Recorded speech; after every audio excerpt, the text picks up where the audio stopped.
Setelah pencerahan yang matang, malam berjalan semakin petang. Ini semua pasti bisa diselesaikan, ujar Intan sembari menuliskan beberapa berkas pendukung keterangan di sini. Semua tulisan ini akan aku selesaikan sehingga Pak Polisi bisa mengantarkan besok ke kantor tempat beliau bekerja, ujar Intan. Sembari membantu menyiapkan dan mencari dokumen lain, aku menemukan fakta. Ini Pak Marmo adalah orang yang memiliki usaha dalam jagal sapi, juga seniman bendau, atau golok yang ahli bela diri, juga memiliki murid. Sepeninggalnya beliau muridnya tak jadi tahu jalan, sehingga sering terjadi jagal yang mengerikan di sini, ujarku. Jika kami menyimpulkan hal yang logis dalam kematian menurut logika, motif apa yang mereka gunakan untuk ini?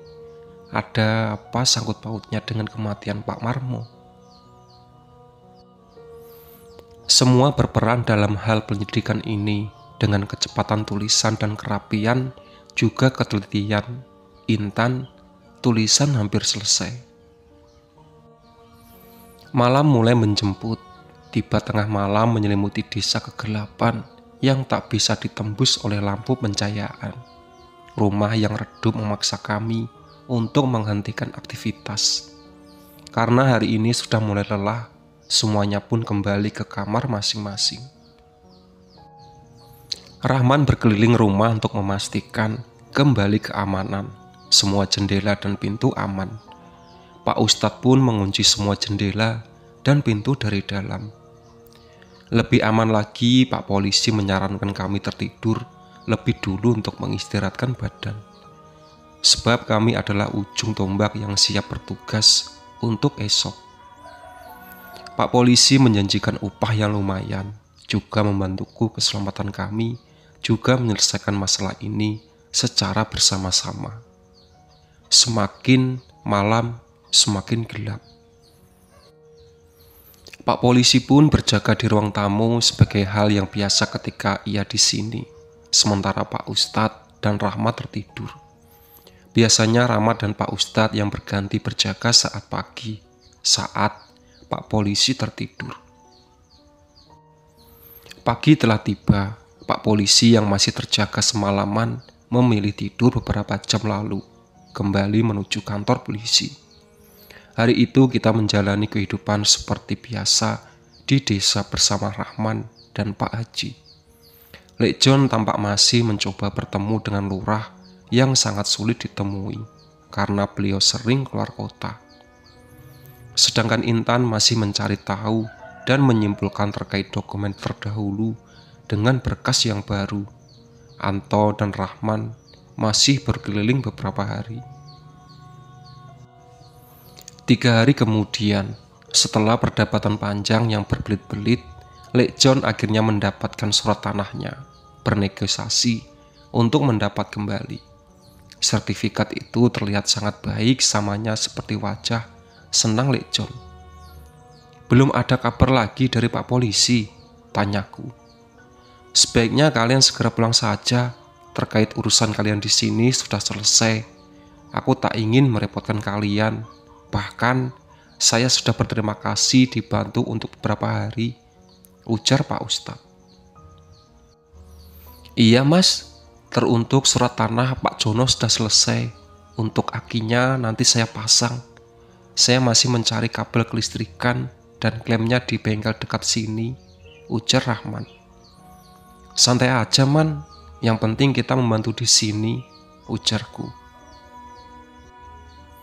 Anto dengan senang hati membantu penyelidikan di sini karena Anto sempat berkelahi dengan mereka.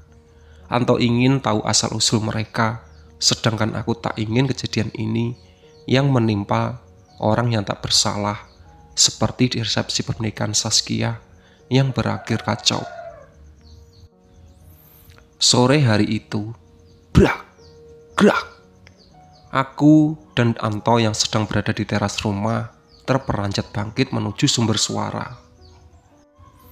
Kami berlari menuju ke belakang rumah. Terlihat tiang penyangga jemuran sedang miring, perlahan akan roboh. Di balik beberapa pakaian dan kain yang tersibak, ada sosok yang sedang berlari menjauh. Dari samping aku melihat Intan terjatuh dengan luka goresan di telapak tangannya. Halaman belakang rumah. Oh, perih, sakit. Itu kejar perempuan itu, cepat, teriak Intan. Kejar toh, suruhku. Oke. Anto berlari menuju belakang rumah dan terus menyibak ke arah semua belukar tinggi hingga ke belakang jauh menuju hutan. Aku pun menekan luka supaya darah terhenti dan menggunakan kain untuk perban tangan Intan. Sementara luka gores yang terlalu dalam bisa ditangani dengan cepat, sehingga darah tak kembali keluar dengan banyak. Aku pun mengantar Intan ke Lek John yang berada di halaman depan dan menyuruhnya menjaga Intan. Kembali ku menyusul ke arah belakang rumah masuk ke dalam belukar hutan. Langkahku terhenti ketika melihat Anto terjatuh. Aku terdiam, mengendap-endap di balik belukar mengawasi. Ternyata perempuan tua itu sedang berbicara dengan Anto sembari tertawa mengerikan. Anto pun bangkit dan mengarah tendangan dari kaki kanannya ke kepala perempuan tua itu. Brak! Perempuan itu terjatuh merintih dan tak bangkit. Anto yang masih geram mengambil ancang-ancang ingin menendang lagi. Seperti dalam posisi tendangan eksekusi, bola mati. Aku yang melihat itu pun memanggil Anto untuk mencegahnya, menambahkan tendangannya. Brak! Mulut dan hidung wanita tua yang terjatuh di tanah pun menganga sambil mengatakan satu hal. Pati. Mati. Sekali ia tertawa dengan keras seperti orang tak waras. Kengerian terjadi ketika ia terduduk dan tertawa cekikan, lalu menangis. Udah toh, sudah bonyok dia, ujarku. Dia berdua, Ren. Tadi ia memberikan rekannya ya barang lalu aku terjatuh, kata Anto. Aku mau kejar perempuan satunya. Dia membawa kain berdarah yang berasal dari darah Intan.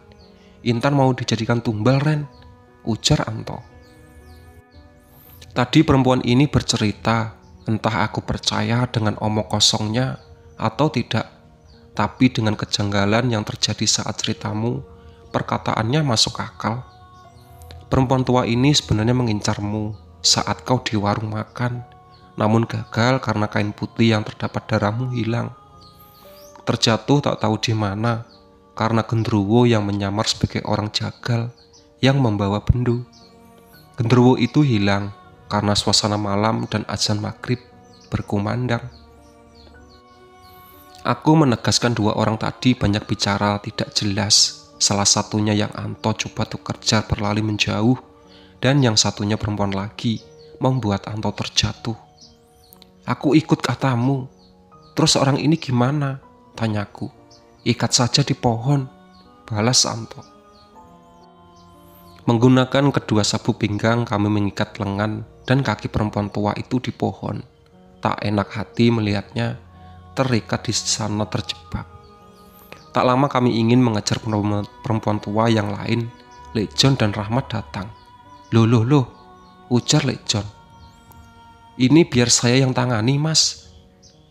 Biar saya yang urus, kata Rahman. Sudah gelap, Mas. Jangan terlalu jauh, saut Rahman. Aku yang melihat Lek John dan Rahmat datang ke sini, langsung mengajak Anto untuk bergegas menuju hutan seberang sungai belakang rumah. Tak melihat apa-apa di sana, aku dan Anto memutuskan untuk kembali. Dalam perjalanan yang tengah mulai redup cahaya mataharinya, semak yang tinggi bergerak-gerak, membuat semak rimbun mengeluarkan suara aneh. Ternyata seorang perempuan tua tadi sedang terkapar. Kulihat ia masih hidup, kami segera mengamankan untuk diinterogasi. Apa maksud perbuatannya? Satu perempuan tua di balik Lek John ke Rahmat ke rumah Pak Ustadz. Satu lagi yang kami temui di jalan menuju rumah pun ikut kami bawa untuk dimintai pertanggungjawaban maksud perbuatannya. Kami pun ingin menginterogasi mereka berdua. Dua orang perempuan ini yang kami tangkap merupakan warga desa sini. Bahkan Pak Ustadz dan Rahmat sangat mengetahui mereka. Kedua orang ini adalah anak dan ibu dari pemilik warung nasi. Tindakan mereka sungguh membahayakan, menggunakan pisau untuk melukai Intan, hingga kabur tidak jelas ketika dimintai penjelasan maksud dari tindakan mereka. Malam ini kami sepakat membawa perempuan tua itu ke musola desa. Beberapa warga desa pun tampak ramai di musola. Dua perempuan tua itu kami bawa ke musola dan warga pun mengakui bahwa mereka telah salah. Kami yang kalah jumlah dengan warga desa tak bisa mengorek informasi lebih dalam kepada kedua perempuan tersebut. Warga desa yang banyak di musola itu pun menyuruh kami kembali ke rumah Pak Ustadz. Kami dengan berat hati kembali ke rumah Pak Ustadz setelah dari musola. Hari semakin malam, gerimis melanda. Hujan lebat mengguyur desa Persautan dengan suara guntur. Geluduk sesekali mengagetkan, suara petir menyambar. Hujan lebat, angin kencang, semakin menjadi.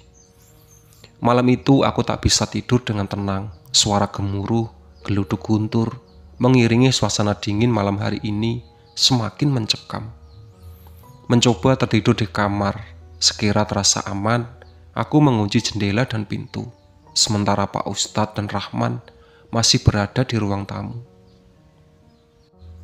Aku yang tak bisa tidur pun kembali ke ruang tamu, mencoba mendengarkan cerita Pak Ustadz. Rahman berbaring di sofa menggunakan sarungnya sebagai selimut. Lek John terduduk di pintu belakang, pintu depan, menggunakan jaket yang tebal. Intan terduduk di kursi di sebelah Lek John, sedangkan Pak Ustadz duduk dengan Rahman. Aku terduduk di tikar lantai bersebelahan dengan Lek John, menggunakan jaket dan sarung sebagai selimut untuk menghangatkan. Ada kopi, beberapa makanan ringan, teh panas, membuat malam itu terasa hangat ketika berkumpul. Menguap, mengantuk. Pak Ustadz menceritakan tentang pendekar terdahulu saat era kemerdekaan di desa ini.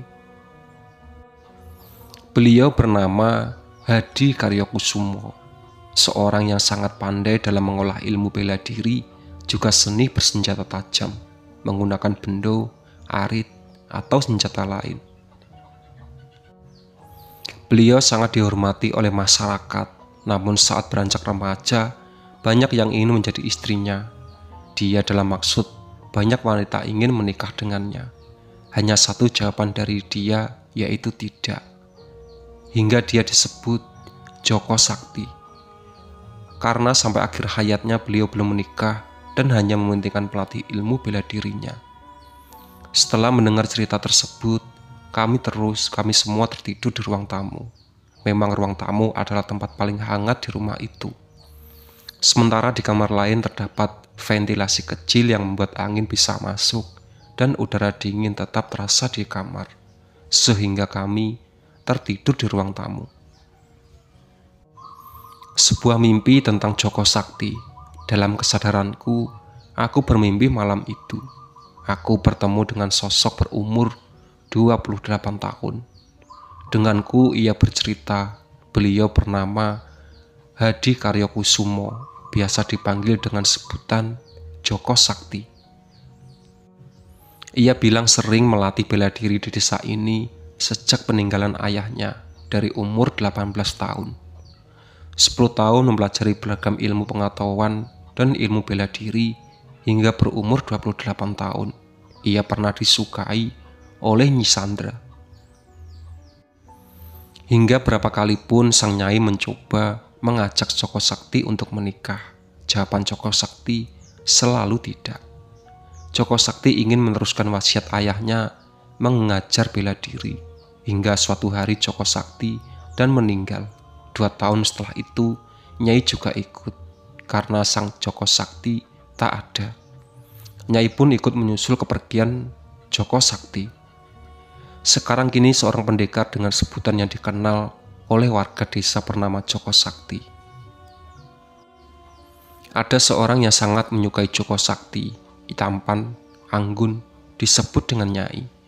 Kecantikannya sangat memikat orang pria, bahkan ingin segera menikahinya di umur yang muda. Namun sang Nyai tetap mempertahankan hatinya untuk sang Joko Sakti. Joko Sakti yang sangat mengidolakan dan menghormati Nyai pun tak bisa mengiyakan tawaran untuk menikah. Sebab pelajaran dari Joko dan wasiat dari ayah, Joko Sakti untuk melatih bela diri kepada anak-anak desa yang terus sampai mereka lahir. Sang Joko Sakti mulai merasa sakit-sakitan ketika ia dihadapkan oleh kegaiban makhluk hitam yang bisa disebut siluman darah. Dari Joko Sakti yang keluar dari mulutnya pun ia minum, membuat kesehatan Joko sakit semakin memburuk. Tubuhku dan jiwaku sempat ingin diambil alih oleh siluman itu. Hari kelanjutannya sang Nyai datang ke rumah dan memintaku berjanji bahwa aku akan menurutinya ketika sakitku sudah tak kurasakan. Sampai akhir hayat kami, aku dan sang Nyai pun tak pernah bersama karena kami dipisahkan oleh kegaiban. Benar saja sakit di tubuhku menghilang. Besok harinya aku sudah tiada dan dikendalikan jiwaku untuk merasuki orang yang membawa senjata tajam di desa ini. Terutama murid Mbah Margo sebagai seniman yang menyukai senjata bela diri dengan bendo atau golok. Orang becak yang kalian lihat hari itu adalah murid dari Mbah Marno. Ia sedang disuruh ketika bertarung dengan 2 orang warung. Sementara 2 orang yang datang ke resepsi teman kalian adalah suruhan tangan kanan Mbah Marno. Dan sosok yang kalian temui di warung dengan tubuh besar adalah Gendruwo yang menyamar sebagai orang membawa bendu. Joko Sakti memberikan informasi ini masalah yang sebenarnya terjadi. Sejujurnya inti dari masalah ini adalah setan iblis darah itu yang sedang mengincarmu. Namun gagal digagalkan oleh Gendruwo yang menyamar sebagai orang membawa bendu. Kain putih yang ada di warung pun tak jatah ke tangan siapapun saat itu. Iblis darah yang memasuki pak warung menyayat tanganmu pun digagalkan oleh Gendruwo itu. Sementara azan maghrib semua keajaiban pun hilang dan kamu selamat. Warga yang memukulimu adalah anak murid Mbah Marno. Sejujurnya mereka membencimu dan ingin membunuhmu karena engkau melihat mereka sedang membunuh 2 orang warung di tengah sawah. Sementara iblis darah yang berada di pohon bambu dekat sungai juga mengincar darahmu untuk memakan jiwa dan ragamu. Sebab ada orang yang ingin menumbalkanmu. Iblis darah merasuki pelanggan warung dan menyayat tangan. Sementara kain putih dengan darah Randy terjatuh ke tanah, ditemukan lagi di bawah patemi pemilik warung makan menuju pohon bambu gelap itu. Gendruwo itu mengincarmu karena kamu dibuat berurusan dengan pohon beringinnya. Ini mesti Lek John yang membuat berurusan dengan pohon beringin, karena Lek John membuang air cucian mobil di bawah pohon beringin. Siapa yang ini menumbalkanku? Kataku. Suminah, pemilik warung menyiapkan makanan yang membuatmu jadi incarannya. Dan yang memberikan kain belepotan darahmu ke pohon beringin adalah Patemi, kata Joko Sakti. Intan juga ingin mereka tumbalkan, namun gagal karena Gendruwo itu kembali hadir dan membuat Patemi gila hingga tersungkur. Kain darah Intan dibawa oleh Gendruwo. Kini Gendruwo itu tahu dimanapun Intan berada.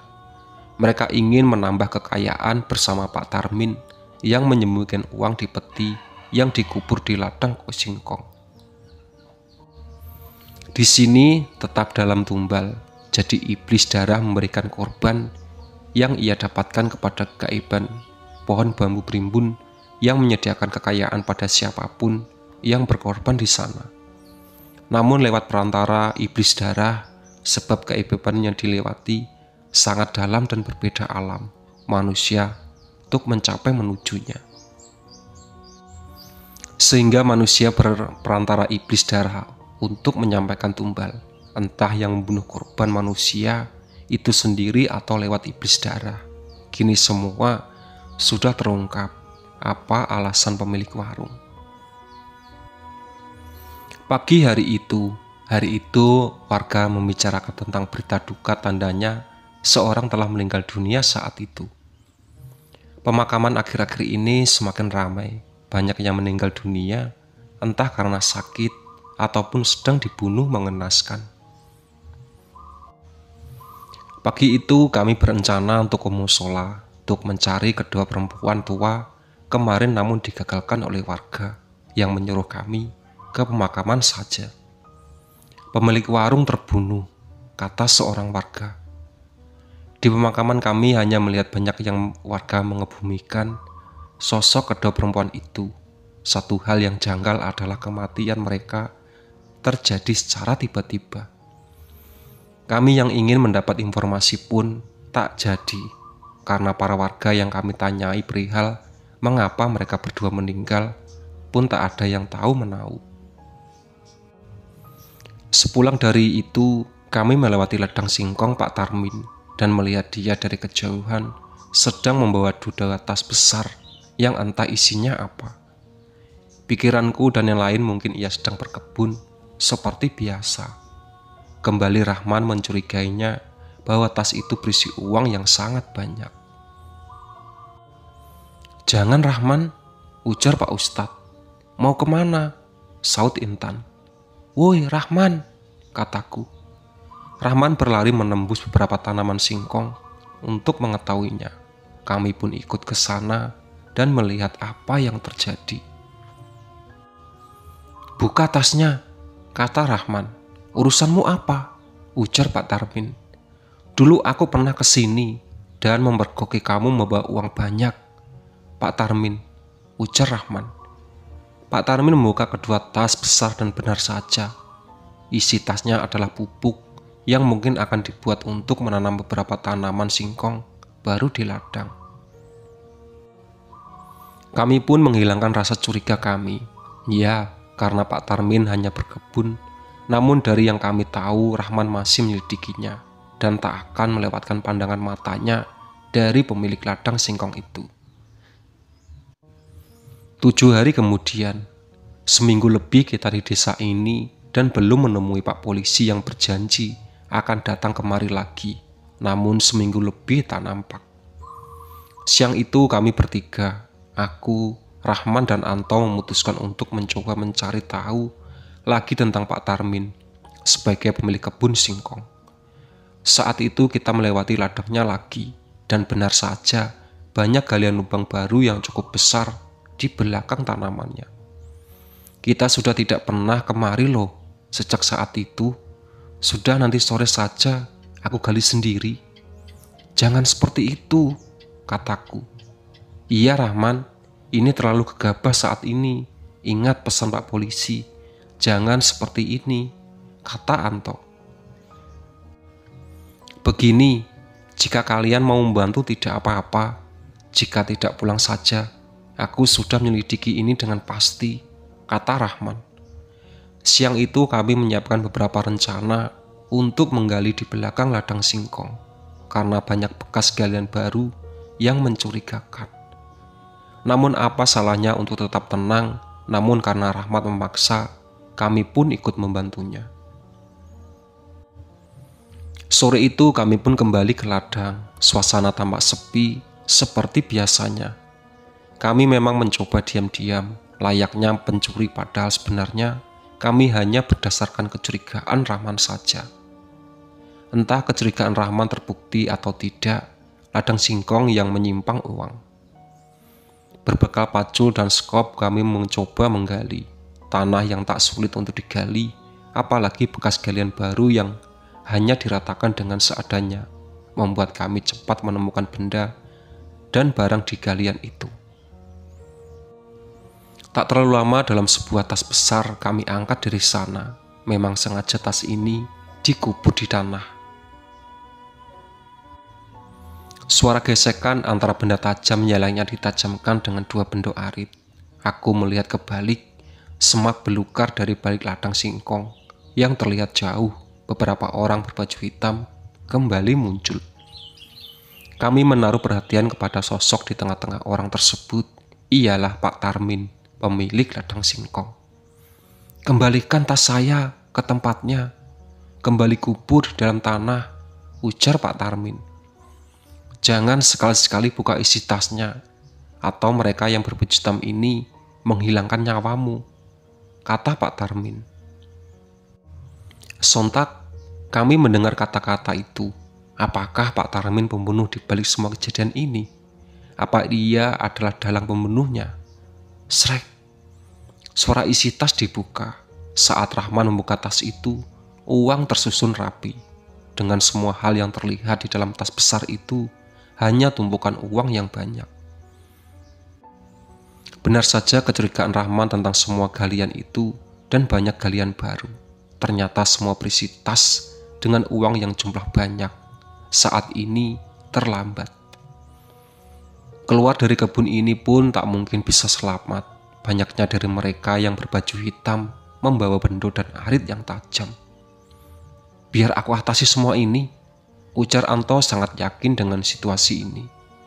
"Lebih baik jangan, kita kalah jumlah," kataku. "Jangan sekali-sekali sentuh uang itu. Jangan bawa sepeser pun atau hilang nyawamu," kata Pak Tarmin. Dengan hal itu, Rahmat pun mempunyai sebuah rencana dengan membawa mereka beberapa tumpuk uang, lalu melarikan diri ke hutan seberang dan berlari terus kejaran orang berbaju hitam. "Tinggal setengah orangnya ya," kata Anto. "Saat ini tak ada pilihan lain," kataku.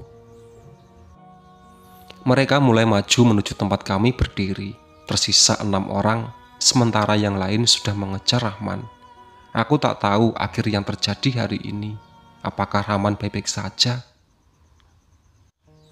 2 tebasan menuju Anto tak mengenainya, namun 2 tendangan membuat mereka terkapar. Sementara Anto yang bertarung lama dengan 6 orang tadi membuat mereka bahkan tak bisa mengimbangi Anto. Walaupun Anto babak belur, Anto sangat bisa menghindar. Membuat bendo dan senjata mereka terkampar jauh, menyisakan mereka tangan kosong. Brak, brak, bruk. Kembali mereka semua terjatuh. Terlihat lutut Anto mulai lelah hingga ia pun terjatuh. Kulihat mereka pun tak bangkit sama-sama dengan luka lebam di tubuh bekas pukulan Anto.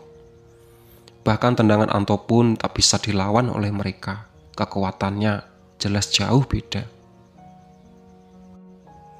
Aku yang berlari pun menerjang Pak Tarmin dan memeluknya dengan erat supaya ia tidak kabur. Bunyi ketulangan dan punggung Pak Tarmin. "Jangan kabur," kataku. "Hah?" Ia berteriak kesakitan karena bunyi dari punggungnya. Krak. Kembali suara keluar dari tubuh Pak Tarmin. Aku sengaja memberikan kuncian kepada lengan dan leher tubuh Pak Tarmin, membuatnya mengerang dan tak bisa bergerak leluasa. Aku masih menahan Pak Tarmin sampai bunyi dari belakang pohon singkong datang. Serak, serak. Suara yang tertawa tampak aneh datang dari tanaman singkong. Sosok yang tak lain adalah lurah tadi. Ya, tentu saja. Aku memang mengakui aku dalang di balik ini. Namun hanya dengan bukti ini, kamu tak akan bisa menangkapku dan membawaku kantor polisi. "Kamu tahu mengapa tak ada polisi lagi datang ke sini?" ujar lurah. Kemudian ia menyuruhku melepaskan Pak Tarmin dengan mengancamku. Pak Tarmin pun kulepaskan. "Ampun Pak Lurah," kata Pak Tarmin. "Jangan marahi aku, kasihan aku," kata Pak Tarmin. "Aku terpaksa membunuh Suminah dan Patemi," kata Pak Tarmin.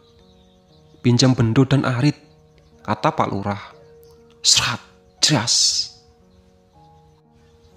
Kepala Pak Tarmin pun terpisah dari badannya. Leher mengucur deras darah merah bercampur hitam, membuat pemandangan yang mengerikan lagi. Lurah kejam. Ini sangat mengerikan, membunuh orangnya sendiri. Urus jenazahnya, buang di kali sungai belakang hutan, ujar Pak Lurah. Sudah toh, jangan maju, kataku. Kita balik aja ke rumah, ujarnya. Ya, kita balik, ujar Anto. Iya, satu hal lagi yang ingin kukatakan lagi. Jangan berurusan kembali denganku. Kubiarkan 3 nyawa kalian aman, bahkan Rahman pun aman. Sebaiknya kalian pergi dari sini. Semisal aku melihat wajah kalian lagi, jangan memohon ampun atas nyawamu, kata Lurah. Aku dan Anto pun tertatih menuju rumah.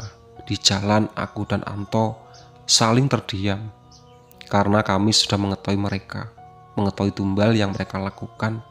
Mimpiku tentang Sang Joko Sakti terbukti benar. Ada yang bermain tumbal di desa ini. Terlihat Rahman terluka di depan teras rumah. Ia masih sadar dengan luka lebam dan puluhan di mana-mana. Ia tampak menangis dan marah. Ayah, ayah, teriak Rahman. Kenapa, Man? Ujar Anto. Ada apa, Man? Ujarku. Rahman memberikan sebuah surat yang terletak di atas meja ruang tamu. Di sana tertulis dengan tulisan sebuah pesan. Kau pasti mati. Aku mengampuni ketiga nyawamu. Sebagai ganti 3 orang di rumah ini, aku bawa untuk dijadikan tumbal. Mungkin 2, sang ustadz dan lelaki tua. Oh ya, 1 gadis di sini aku bawa juga. Melihat ia sangat muda, aku tak tahan dengan hasratku. Mungkin itu juga hadiah dengan gadis ini. Membuat anak buahku bernafsu. Aku menganggap ini gadis yang enak. Ingat pesanku. Jika aku melihat wajah kalian bertiga, jangan harap aku melepaskan nyawamu. Pergilah. Bajingan, ujar Anto. Lurah, teriakku. Aku dan Anto pun berjalan memutar balik meninggalkan rumah ini untuk membalas apa yang Lurah itu lakukan kepada Lejon dan Intan. Rahman tertatih dengan tubuh merangkak. Ia memegang kedua kaki kami sambil menangis dan mohon. Jangan pergi, kata Rahman menangis. Kalian ini dengarkan kata-kataku, ujar Rahman. Jangan buru-buru. Brak! Sepakan Anto mengenai pipi Rahman. Aku berdua pun meninggalkan Rahman, tertatih merintih di tanah pelantaran. Kali ini aku mohon dengarkan aku, pinta Rahman dengan memohon menangis.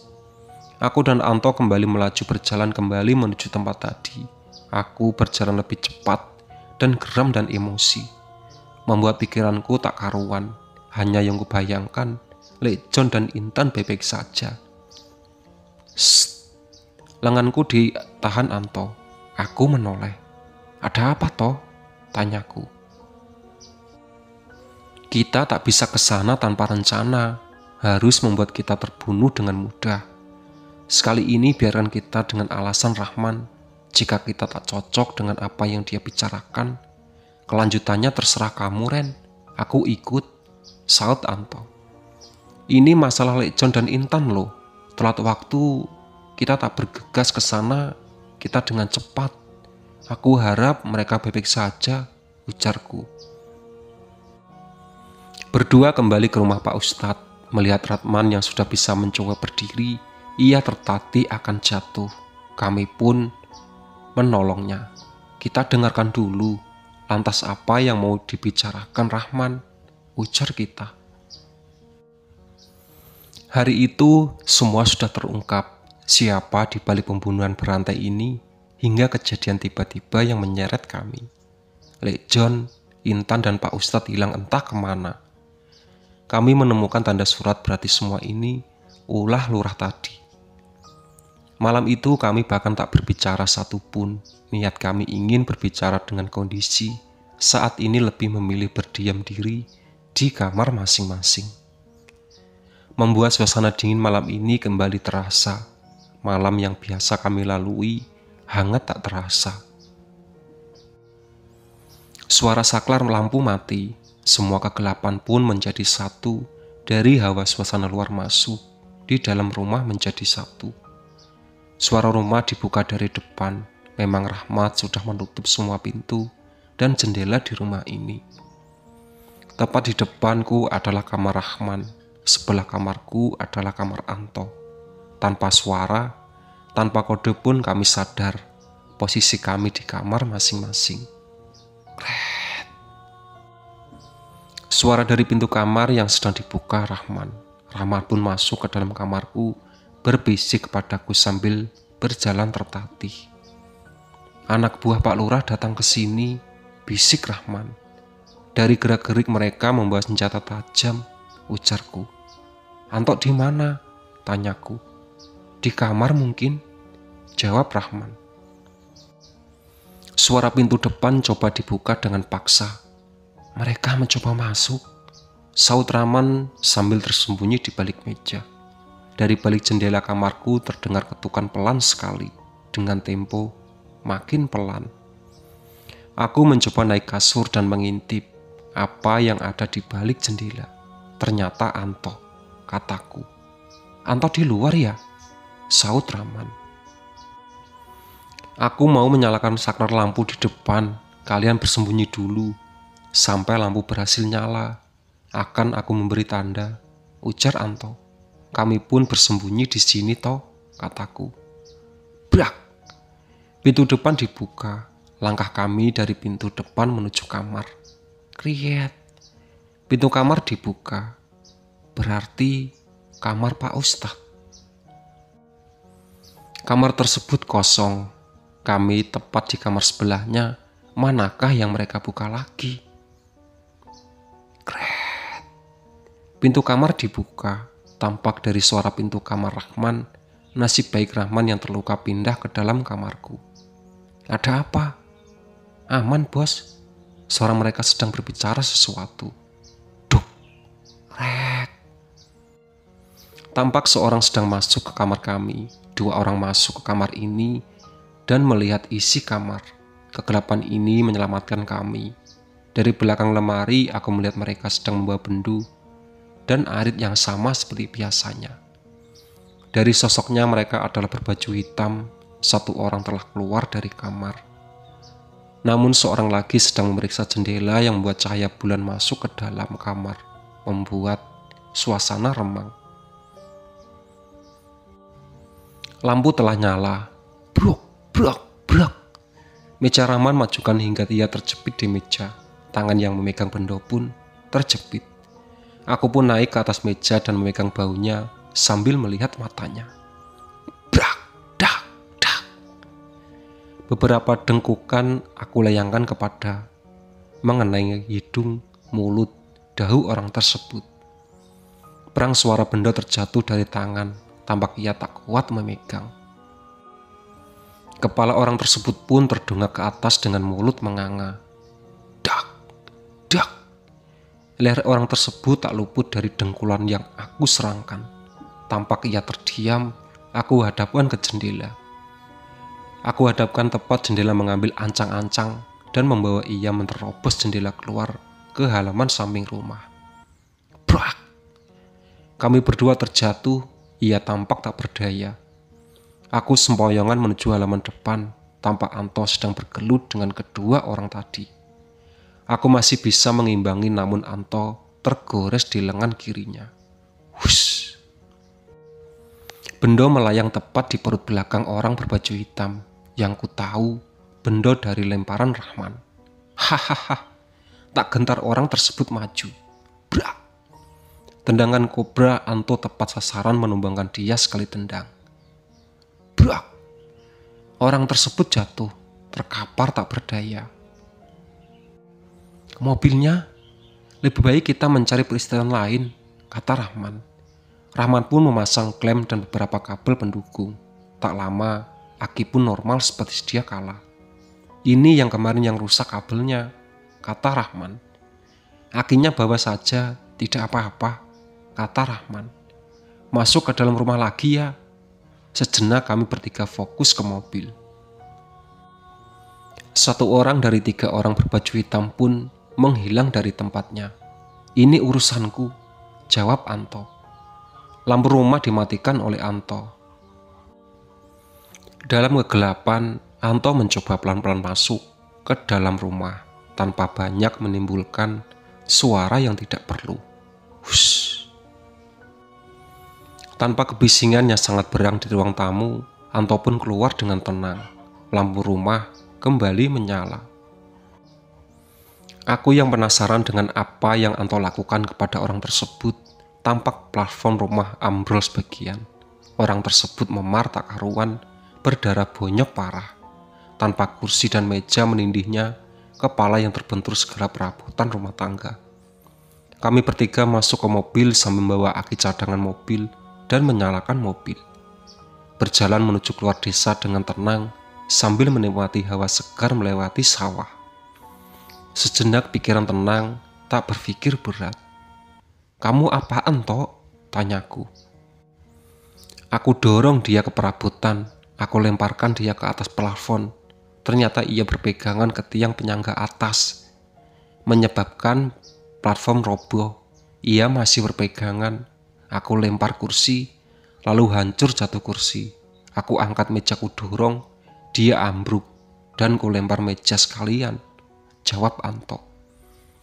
Niat hati ingin kupukuli sampai habis. Aku tak ingin memukulinya.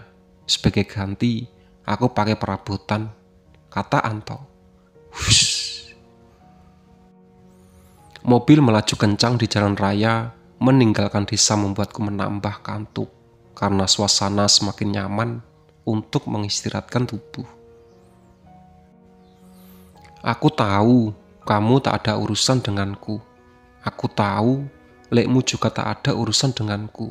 Aku minta tolong, jangan sampai pohon tempat tinggalku tebang. Aku ingin tetap tinggal di sana. Aku merasa bahwa kamu bisa membantuku menemukan pelaku yang berniat menebang pohonku. Dia adalah orang yang pernah bertemu lekmu dan berurusan dengan orang berbaju hitam. Jawabku, apa lurah itu ada hubungannya denganmu atau lekmu? Maka kamu berdua pun akan mati. Suara bergema di telinga. Apa aku sedang bermimpi? Siapa yang berbicara dan maksudnya apa terkait denganku dan Lek John? Pak Lekku hanya mengambil surat tanahnya. Kami tak ada sangkut pautnya dengan lurah itu. Apa tak ada hubungannya? Kataku. Terima kasih. Aku hanya memastikan itu. Soal air cucian itu membuat rumah tampak segar. Kini aku telah menemukan seorang yang berniat menebang pohon beringin itu. Kini mau akan datang. Engkau lurah. Soal cucian dan rumah, siapa kau sebenarnya? Katakanlah, kataku. Pohon beringin hitam, aku genderuwo, jawabnya. Hus. Angin sepo mengalir dari telingaku, membuatku tersadar dan mendapatkan kata sebuah kejadian lagi. Ternyata ia bukan mengincar. Ia hanya datang kepadaku untuk bertanya apa yang dia maksud. Sebuah makhluk dengan tubuh hitam sangat tinggi, bermata merah dengan aura kegelapan. Dia sang genderuwo, bertanya tentang siapa yang ingin menebang pohonnya. Melihat kenyataan kembali, kami sudah sampai di terminal tersebut. Kabupaten ini memang dekat dari desa. Rahmat tampak mengantuk, sedangkan Anto sudah tertidur di bak pick-up di sana menggunakan selimut. Malam beristirahat yang menurut kami aman dari kegelapan di rumah. Rasa dan badan semua bercampur dengan pikiran yang mulai lelah tentang hari ini. Mencoba mengamati sekitar dengan suasana yang tak sepi membuat kami tertidur malam ini. Itulah sahabat cerita dari Tumbal Pesugihan Desa Jagal. Ditunggu part selanjutnya.